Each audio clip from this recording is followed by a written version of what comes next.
ಮಗು, ಮನುಷ್ಯ ಸಂಬಂಧಗಳ ದೃಷ್ಟಿಯಿಂದ ನೀನು ಹೇಳುತ್ತಿರುವುದು ಸತ್ಯ.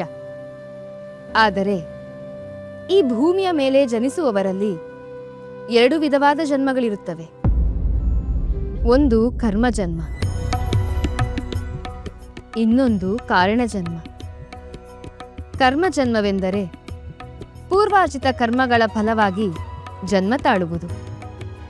ಪುನರಪಿ ಜನನಂ ಪುನರಪಿ ಮರಣಂ.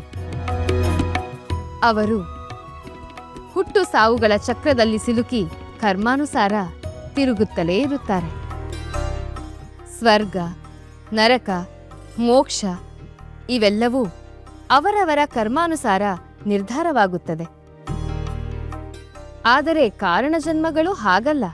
ನಿರ್ದಿಷ್ಟ ಕಾರಣಗಳಿಗಾಗಿ ಜನ್ಮ ತಾಳಿ ಕಾರಣಗಳು ಮುಗಿದಾಗ ದೇಹವನ್ನು ತ್ಯಜಿಸಿ ಮೂಲ ರೂಪಗಳಿಗೆ ಹಿಂದಿರುಗುವುದು. ನಿನ್ನದು ಕರ್ಮಜನ್ಮವಲ್ಲ, ಕಾರಣ ಜನ್ಮ.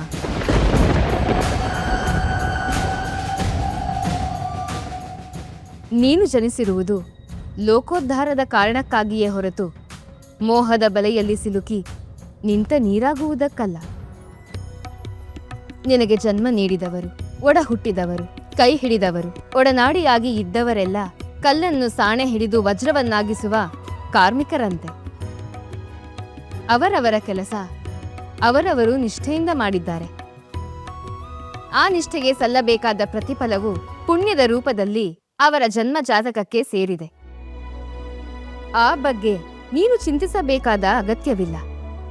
ಏಕೆಂದರೆ ನೀನು ಬಂದಿರುವ ಕಾರಣ ಲೋಕ ಕಲ್ಯಾಣ. ಕೋಟ್ಯಾಂತರ ಜನ, ನೊಂದವರು, ಬಡವರು, ಅಸಹಾಯಕರು ನಿನ್ನ ಸೇವೆಗಾಗಿ ಕಾಯುತ್ತಿದ್ದಾರೆ. ಅವರನ್ನು ಉದ್ಧರಿಸುವತ್ತ ನಿನ್ನ ಗಮನವಿರಬೇಕು.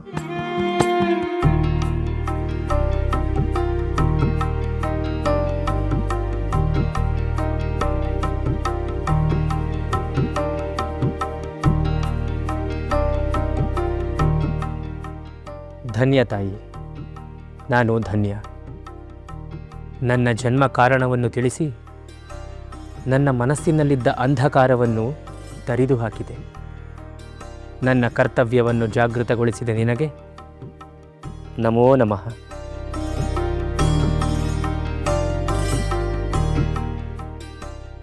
ಇಷ್ಟಾರ್ಥ ಸಿದ್ಧಿರಸ್ತು.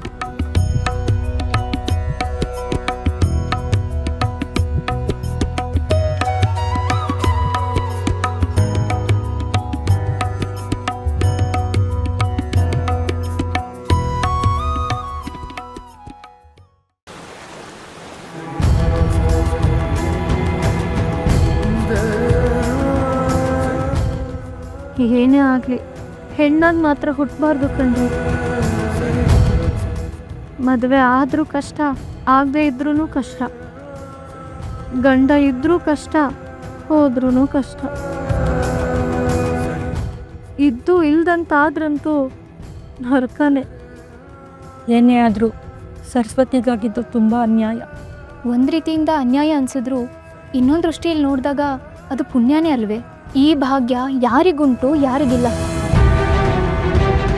ಪೀಠಾಧಿಪತಿ ಆಗೋದಂದ್ರೇನು ಸಾಮಾನ್ಯನೇ. ಕೋಟಿಗೊಬ್ಬರಿಗೆ ಸಿಗದೆ ಇರೋ ಅವಕಾಶ ನಮ್ಮ ಸರಸ್ವತಿ ಯಜಮಾನ್ರಿಗೆ ಸಿಕ್ಕಿದೆ ಅಲ್ವೇ? ಇನ್ನೆಲ್ಲಿ ಯಜಮಾನ್ರು ಇಷ್ಟೊತ್ತಿಗಾಗಲೇ ಸನ್ಯಾಸತ್ವ ಸ್ವೀಕರಿಸಿ ಪೂರ್ವಾಶ್ರಮದ ಸಂಬಂಧ ಕಳ್ಕೊಂಡಿರ್ತಾರೆ.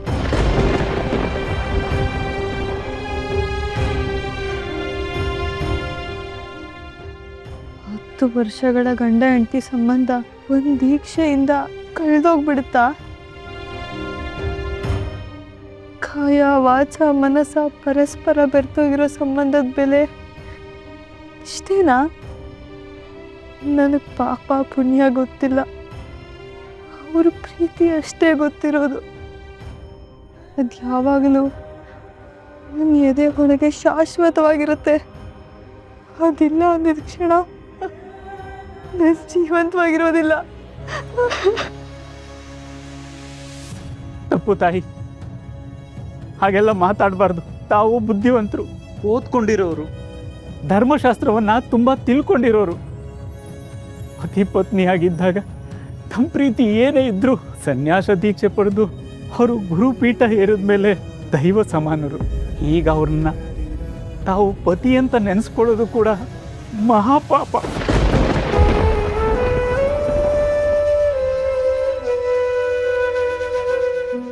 ಹಾಗಾದ್ರೆ ಗುರುಗಳು ಮಠಕ್ಕೆ ಬಂದಮೇಲೆ ಸರಸ್ವತಿ ಹೋಗಿ ನೋಡೋ ಹಾಗಿಲ್ವಾ? ಒಬ್ಬ ಭಕ್ತೆಯಾಗಿ ಗುರುಗಳನ್ನ ನೋಡಿದ್ರೆ ತಪ್ಪಿಲ್ಲ, ಆದರೆ ಪತಿ ಅನ್ನೋ ಭಾವನೆನ ಮನಸ್ಸಲ್ಲಿಟ್ಕೊಂಡು ಖಂಡಿತವಾಗ್ಲೂ ನೋಡಬಾರ್ದು. ಏನೇ ಆದರೂ ಅವರು ಮನುಷ್ಯರಲ್ವೇ? ಸರಸ್ವತಿನ ನೋಡಿದಾಗ ಅವ್ರ ಮನಸ್ಸು ಚಂಚಲ ಆಗ್ಬೋದು. ಆಗ ಆ ವ್ರತ ನಿಷ್ಠೆಗೆ ಧಕ್ಕೆ ಮಾಡಿದ ಪಾಪನೂ ಸರಸ್ವತಿಗೆ ತಟ್ಟತ್ತೆ. ಆದ್ರಿಂದ ಅವರನ್ನು ನೋಡದೇ ಇರೋದೇ ಇಬ್ಬರಿಗೂ ಶ್ರೇಯಸ್ಸು.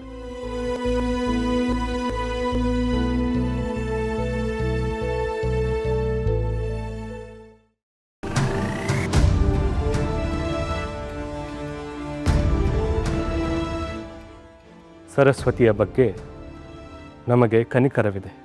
ಆಕೆಗೆ ಆಘಾತವಾಗಿರುವುದು ನಿಜ. ಆಕೆ ಪೂರ್ವಾಶ್ರಮದ ವೆಂಕಟನಾಥನ ಅತ್ಯಾಪ್ತ ಮಡದಿಯಾಗಿದ್ದಳು. ಪತಿಯ ಬಗ್ಗೆ ಅತ್ಯಂತ ಹೆಚ್ಚು ಪ್ರೀತಿಯನ್ನು ಹೊಂದಿದ್ದವಳು.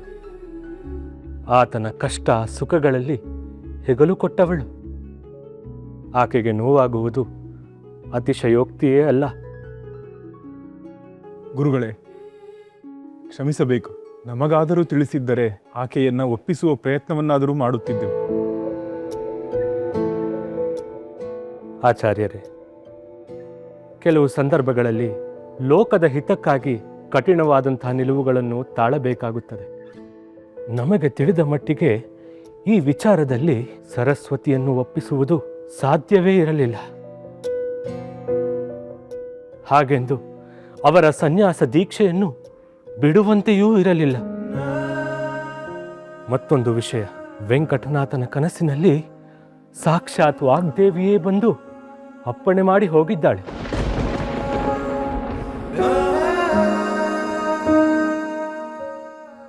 ಆಕೆಯ ಆಜ್ಞೆಯನ್ನು ಮೀರುವುದು ಯಾರಿಂದಲೂ ಸಾಧ್ಯವಿಲ್ಲ.